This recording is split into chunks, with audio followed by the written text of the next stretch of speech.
Hey everybody, I'm Jody-Vance. And I'm George-Affleck. And we have so much to cover from Squamish to across Canada, then down to Los Angeles and far beyond. This is a very quick 30 minutes. It is. UnSpun.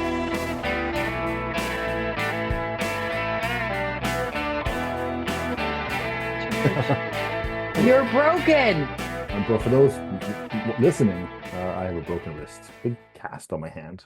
Like a monster cast. That's the last thing you want to have on in June. I know it's a bit warm. Yes, I was being a Vancouverite. I was, doing a walk. It's not very glamorous, but I will say, so I did a walk. It was beautiful the weekend. Walked to Wreck Beach and up to UBC, and that was the plan. And then I just kind of slipped on this giant flat rock that I thought was sand, fly up in the air, slow myself down with my wrist. And it didn't hurt. I mean, it hurt a little bit, but by the time I got to UBC, I was like, "Oh, this is something." So I went to UBC Hospital, and which was amazing. No lineup, kind of went right in there. Took a few hours, but after multiple tests, I will say this is a test. This is a argument for one of my first motions made in 2012, which was to build a seawall along Kitts and Point Grey. Yeah, But it was a beautiful walk, though. I've slipped.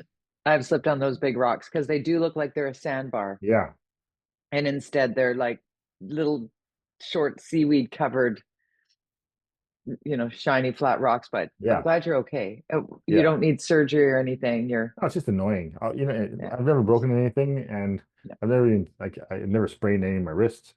And having one hand is definitely a really, you can't And do you're much. right-handed, right? Yeah, luckily I'm right-handed, so this is my left hand. Okay, okay, So, okay. It so, could but be then, worse. yeah, yeah, but like opening jars, doing up your zipper. Yeah, I can't put a coat on. It's, right. it's mostly just annoying. So we'll see. Speaking of annoying, no, Nice. we're gonna do some work here, taking the spin out of some of the stories. That's what we do every week here on Unspun Podcast. But we're all over the place today. But first and foremost, um, staying local to start, because Lord knows we could talk about international politics and upheaval and chaos for hours. But what's happening in Squamish right now? There are Mhm. 250 homes that are on standby for evacuation. Everybody's got their fingers crossed right now for some rain that's expected Mhm. over the next few days, but it doesn't look like it's the kind of rain that's going to really make a massive difference. The sea to sky wildfire, very hard to fight because it's on a ridge. And anybody who knows anything about Squamish, it's famous for the winds that come in the afternoon. That's why people Mhm. go up into Squamish and Parasailing and they stuff. parasail. Oh my Yeah. God, George. So, um, but that taking the spin out of it, they have great reason to believe that somebody purposely lit this fire. That was like the one in Saskatchewan too. Same thing. I know that is crazy, I don't. crazy. And What? yesterday was a bit hazy. Was that because of that? You think? Because it was sunny, but it was hazy, and that was the smoke. I don't want another smoke-filled summer, please. I got relatives coming. I got. Yeah. They're always here when it's smoky. It's like they've never seen blue sky in Vancouver. I don't think. Yeah, it's kind of sad, isn't it? I mean, it's more than kind of. It's very sad. Yeah, that's It brutal. it, it But is. hopefully they can get it under control. So Squamish wildfires, just want to send our props out to the people who are battling that wildfire, that those are in harm's way. I mean, we talked about it last week. There's some PTSD for everybody Oh now yeah. when it comes to these wildfires. Because you look at that and you're thinking, that's not far up the street from Whistler. That's not far up the street from West Vancouver, North Mhm. Vancouver. We are dry, right? Yeah. And June's supposed to be raining the whole month. It's supposed to be the rainiest month of the year here, and it hasn't been. So let's move on to some city hall things. I did notice Kit's pool has water in it. It's not open. I Has noticed water that in when I it, was but it's walking by it on my way to my before you broke injury. your arm, Yes. right? Right. Yeah. So it's coming. It's Uh, coming along. okay. Maybe by September. Just for closing. Um, Big movement on the mega towers at Commercial-Broadway, right where the Mhm. transit station hub is there. 44-story buildings. What the Rental tallest rental? 10% market, or sorry, 10% below market. So Mhm. 90%. Market. Um, yeah. So can you Yeah. talk a little bit about? your thoughts on this development? Yeah, well, it's the never-ending development. It's obviously it's a blank slate as a site. We approved a project when I was there in 2017 or 16, maybe. Right. And that project was accepted by the community. It had a tower on it, but the design was quite different. Lots of open space and communal space. I think it was still about, I think it was 30 stories, but tiered. Yeah. And so then another council came in and whatever they did, and then the province with its new regulations, and then this council. I can't help but think this is political. If you look at the voting trends of parties who are center or right of center, the voting base in the commercial drive area is pretty much zero for for them.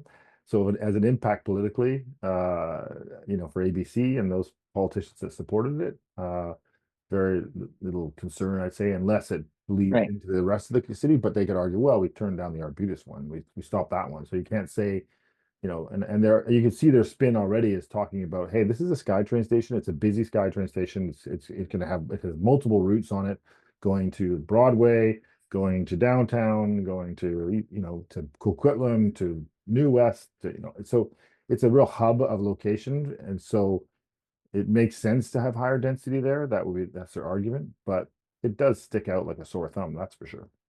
No question. And I've said this numerous times that I've come around on the need for building up to some degree, because as you've pointed out, it doesn't cost anything more other than materials to build up. But to build up to this level um, in this area, I mean, Commercial-Broadway, I don't know when the last time you were there. Um, I've spent quite a bit of time in that exact spot because of my Mhm. RMTs over there. So I've spent some significant time. Of course, I meet people on Commercial Drive to go for a bite to eat and enjoy the Italian days. We're doing the things on Commercial Drive. That is going north on Commercial, which is it's a really special spot in the city. It Mhm. is a community in the city, and to like plunk this big tower there, I don't know, it feels like the people making the decisions haven't been there, because there's a whole area at Commercial and Broadway that needs revitalizing. Like there are many buildings, low-rise buildings that could easily be, 5 or 6 stories. Like there could be more opportunity to create broader, more gentle density that could deliver what similar um, um, rental stocks. But it just to like plunk a massive blade of what we see downtown Vancouver. And I get it. There's a look that developers and the city have decided to go with downtown Vancouver. I get it. I'm looking at the towers. I'm like, they're pretty. I have no desire to go in any of them. I no desire to live in a tower like that for me. So when I look at that, but when I look at the gentle density being built elsewhere around the city, I'm actually really engaged. Like that looks good. Driving up Granville Street, that looks good. Driving down Oak Street, that looks good. There's spots on Cambie. They've done it well. I understand the mega project at Oak Ridge, but even then, it's not one big tower, right? It's like it's a community that seems to make sense, that has business development and you know a shopping center and places for people to live, that's like got the green space as you were mentioning. Like there's more to it. This one, I looked a little bit deeper into what was being proposed, what was being approved, and I thought, lazy. This looks lazy, right? Well, and this rental angle, I have always argued, is a cop out.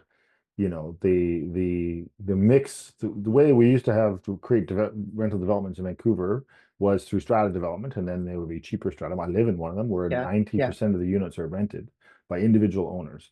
And the argument was, well, this is not protected rental. And I'm like, well, just because it's owned by one guy and these 300 units are owned by one person doesn't make it any more protected.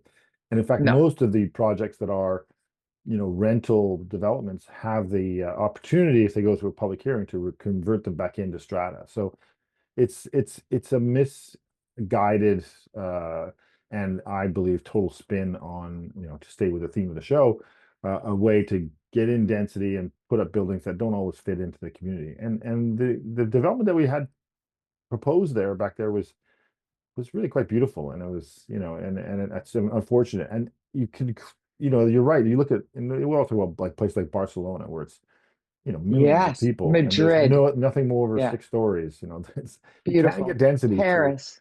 yeah. So why not design? Why does Commercial Drive, which is unique in its way? I lived there for a long time, has Yeah. a unique uh, culture there, and so And some of that should be thought about. a low neighborhood culture, right? Like it's got Well, this vibe. There aren't a lot go of, down to Clark. There's lots of places to put on Clark. You could put, nobody would complain if you went down to Clark.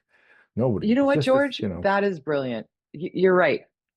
Jesus, again, you got me. We gotta have like a yeah. George's right counter on this podcast. But And you're also right. just It's and if they're obsessed with the SkyTrain stations, hello, 22nd and Nanaimo, right there. single family homes after Yeah, 40 years, and there's not one tower there. It's not like, one. what are you doing? Like, it's the top beautiful location for, like, the views are amazing, and there's not Yeah. one dense development within, a 5 block radius of there. What's going on, and why not? Why don't we focus? Do you think anybody would? How many people would complain if there was a higher density at Nanaimo and 22nd? I don't think so. I think most of those single family homeowners would be, well, yeah, I'll probably get They would do land attacked. assembly. They'd be like, Yes, here you go. We're gonna assemble exactly. this. They're just waiting for somebody to come and buy them out. Yet we don't do That's anything. the thing. And That's Joy the thing. Station is also, that's Joy been Station is another one effective. We've been for doing that sure. density there, and it's Yeah, happening, and there's yeah. no pushback, no pushback. So I don't know. I agree with the people who are in the community. Yeah, to remove the spin from this story.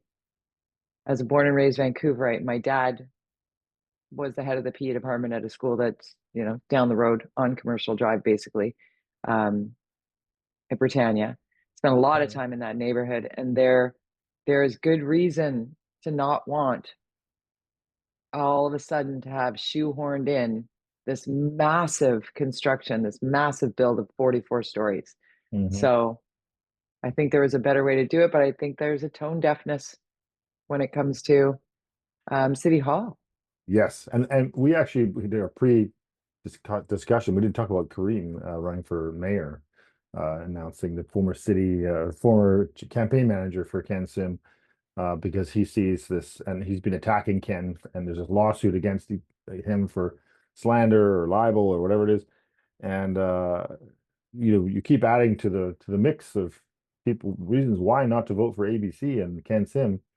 I would argue this is another one for them for whoever runs against Ken Sim. And I'm not sure where Kareem stands on this political spectrum, because he was a campaign manager and joined the NDP in the last provincial election.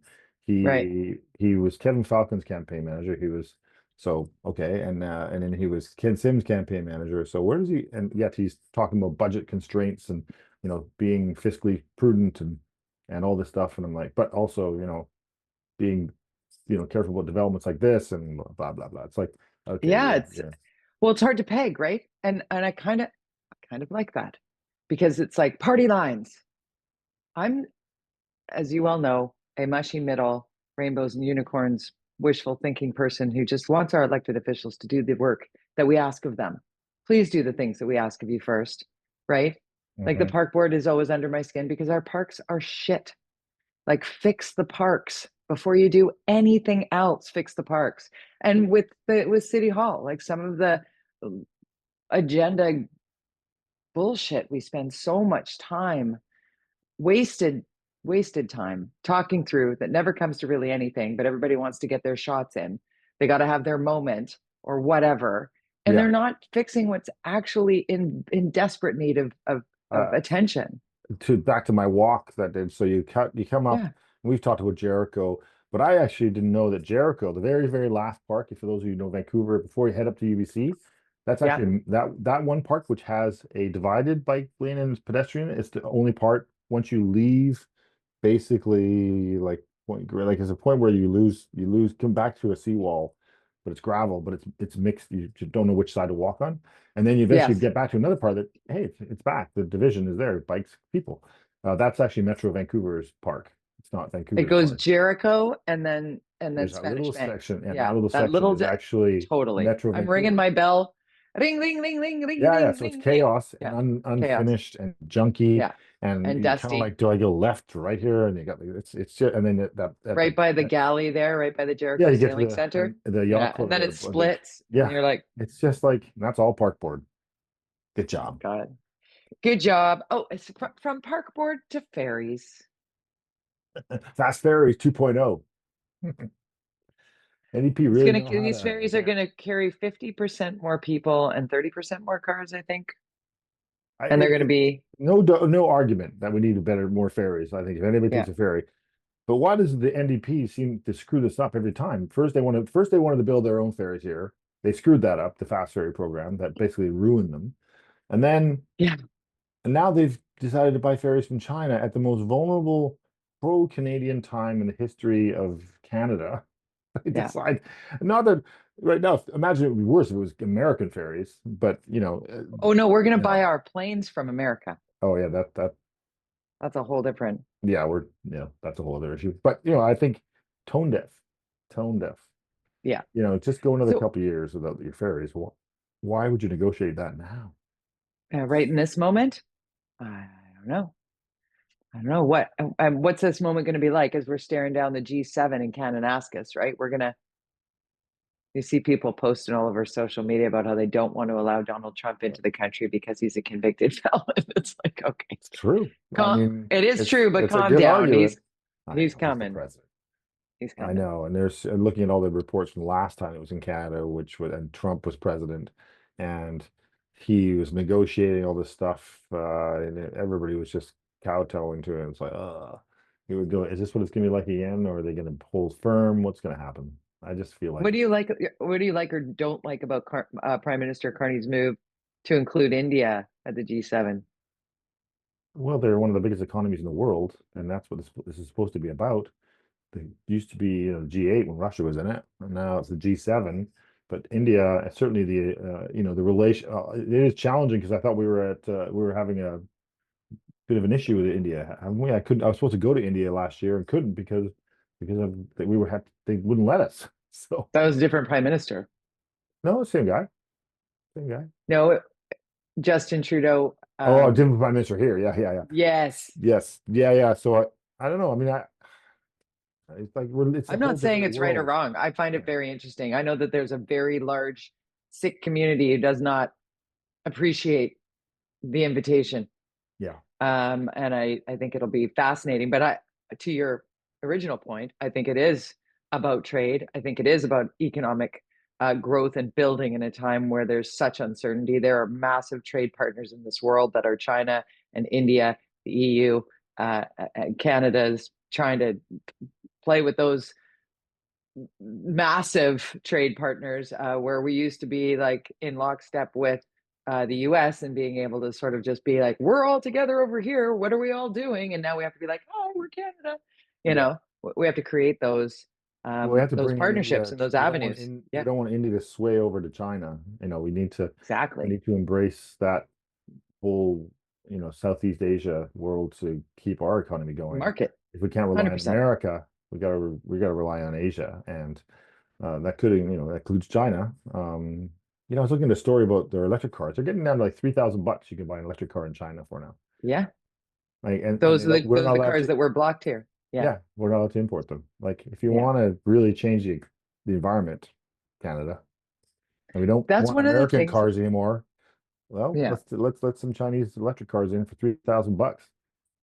Right. Get everybody just okay. So that's an interesting piece of, for those who don't know, I'm going to China for the World Games, right? I'm hosting a show like I did for Invictus Games for the same group that does international sports broadcast, ISB. They do big events and sporting events all across the world. They've invited me to come to China, to Chengdu, to host a similar show as I did for Invictus. And at first I was like, oh my God, I'm going to China. So then I'm like doing all my research about China, and we are literally getting our lunch eaten by China when it comes to the shift from um, greenhouse gas emissions, oil and gas, over to net zero, 100% into renewables. Like, it's wild. Like I was watching what this we've guy. Yeah. what Oh we've yeah. traditionally thought of when we think China is now completely over here. it's high speed trains and solar and The wind solar, I and saw a thing about their solar farms. So this guy did a through satellite. He's a nerd about electricity that I follow. And he showed this satellite farm and wind farm in the middle of the desert in China, which they have in Mhm. northern East China. Yeah, And in that, not only was he showed that, he showed how big it was. He showed the stations where they push electricity and how those things are massive, and that they're able to massive. push electricity at a further distance from the middle of nowhere. I mean, we have in Canada, wind, solar, water, oil, gas, All of it. All of it. natural gas. Yeah. And yet we're just sitting here still kind of, and I think that's Carney's intention. I think that's where he's going in the announcement of his the new head of the bureaucracy, for stealing him from Hydro Quebec. He is moving hardcore, and that guy was a change agent. So I think he's moving hard into we got to get going here, and I Yeah, agree. we do. This But and whole mamby-pamby bullshit that we've been dealing with for so many years that we're going to change everything by Namby, building a bike namby lane. pamby. That's nice, but that's not going to change No, the world. not going to change the world. Yeah, we need fewer promises, more actions. And especially, I mean, that's looking at the environment that was forced upon us as a country from the new administration in the United States, or the return of the Trump administration to the White House, and the threat of tariffs and the trade wars. And it's not just Canada, it's across the board. Nobody knows which way the wind blows with this guy, but it was just kind of announced, and Xi Jinping's people are like, it's not quite announced. We have a framework, so calm down. But they were like, we've got an agreement. But George, just to take the spin out of the new trade agreement that the U.S. struck with China, it is It's the same. the same thing. It's the same. They got the The same deal same. that they did in I think it was in Switzerland or somewhere, wherever it was. They negotiated the same deal. You can look at the deal. It's like basically Same status quo for deal. now. Same deal, but they're spinning it as something new, but it's not. And so you're saying that you think that we'll get basically the free trade agreement again than we have right now? Well, another news story that moved was that Canada and the US are now very close to a framework for a new NAFTA, Kuzma, USMCA. What are we going to call this one? I don't know. Tacofina. Tacofina. Tacofina. I love that craziness. I mean, it's just nonstop.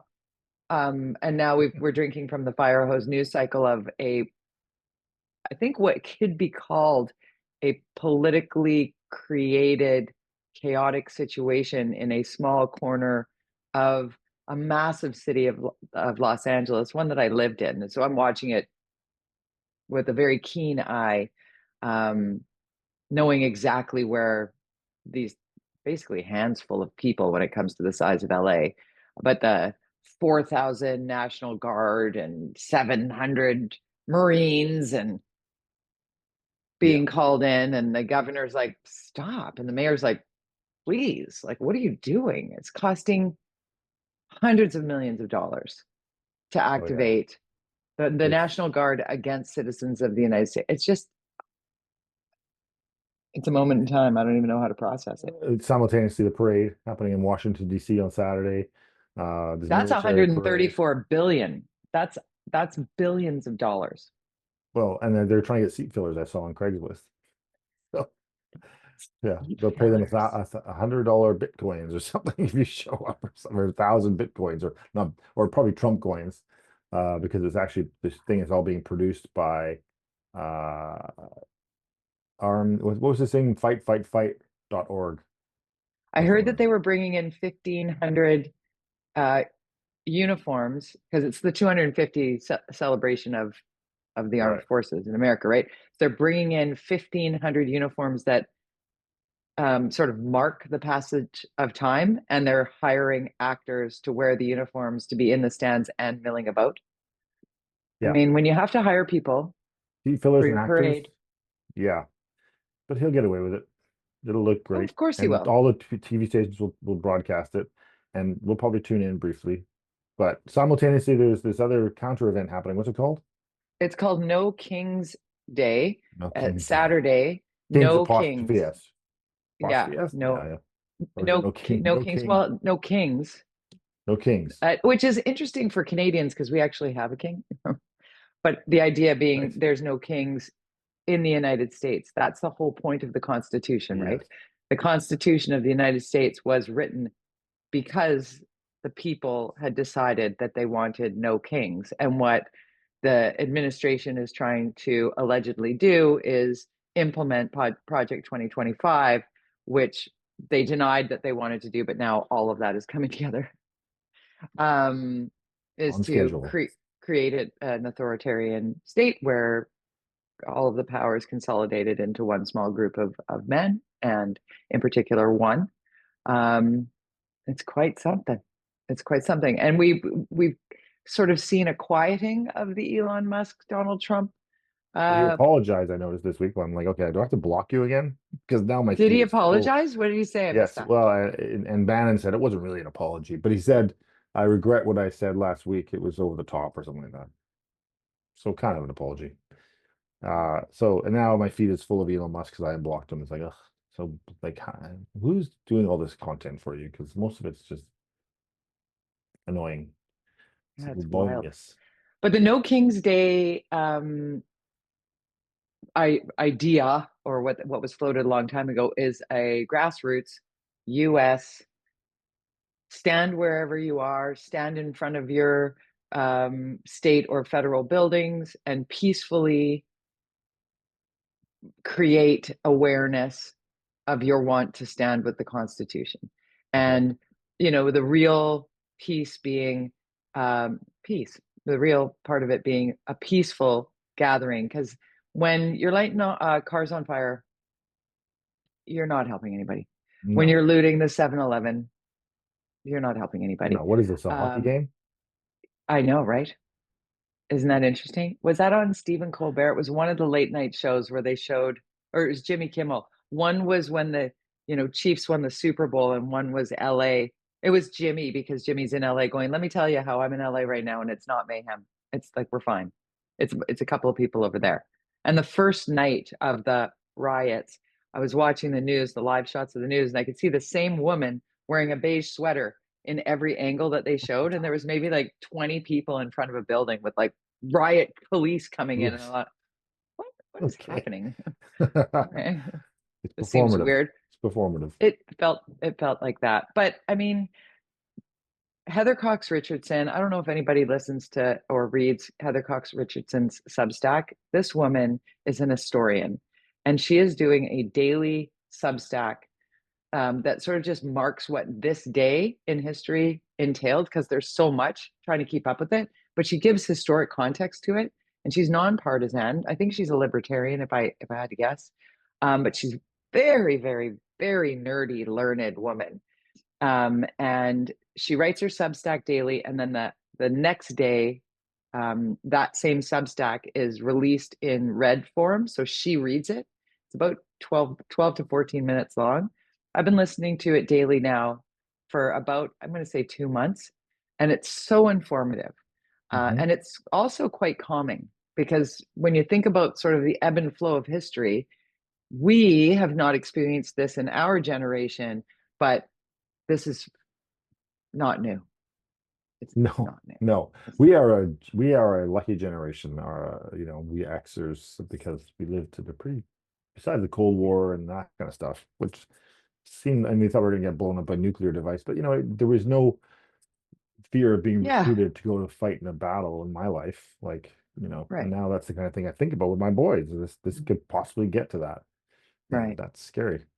That is scary. And my daughter, but she's in England, so she's fine over there. Stay there. Stay there. Yeah, just taking care of each other and doing small acts of kindness to the people in your community. That's a big place to be rooted if you're getting freaked out by all this. And one thing that Heather Cox Richardson says about, if you're feeling helpless and you want to do something, pick something that you really care about and do something associated with that. Like, literally, for me, it could be get everybody access to kids pool. Like, it doesn't need to be No. I'm going to do something that affects, you have to do something that you believe is Yes. right. If every person did that, you get a lot of stuff done. Yeah. I'm going to keep fighting to get into that pool, man. I'm going to keep fighting to get into Oh, that pool. yeah. There's a lot of people like you, and they would love it if you were to, do that. Demanded it open. Yeah. You can follow along with us on Unspun Podcast on Twitter. You can get George. Undercast No, underscore George underscore underscore. Affleck on Twitter. I'm at jody-vance, Jody with a Y at jody-vance. You can find us on all of our social media platforms. You can listen, of course, on anywhere you get podcasts, but tell your friends, Unspun Podcast, 30 minutes, and we'll talk about the things that land on our kitchen table here in the south coast of BC, but we talk about things from all around the planet. But it was a good chat, and I can't believe it. I told George that he was right again. Whoop, whoop, whoop, whoop, whoop, I whoop. gotta go. Bye. Bye.